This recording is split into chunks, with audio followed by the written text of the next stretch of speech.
വെറുതെ ഇരുന്നപ്പോഴാണ് എനിക്ക് മാങ്ങ തിന്നാൻ തോന്നിയത്. അപ്പം ഞാനൊരു മാങ്ങ എടുത്തു, അതങ്ങോട്ട് മുറിച്ചു, അത് ഡെക്കറേറ്റ് ചെയ്തു.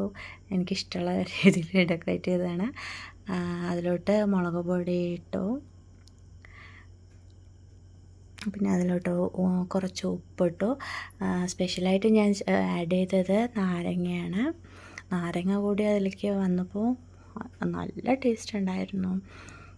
അതൊന്ന് ട്രൈ ചെയ്ത് നോക്കുക തന്നെ ചെയ്യണം നിങ്ങൾ.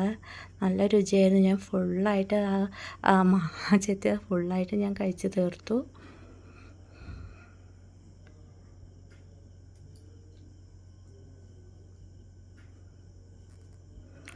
Thanks for watching. വെറുതെ ഇരുന്നപ്പോഴാണ് എനിക്ക് മാങ്ങ തിന്നാൻ തോന്നിയത്. അപ്പം ഞാനൊരു മാങ്ങ എടുത്തു, അതങ്ങോട്ട് മുറിച്ചു.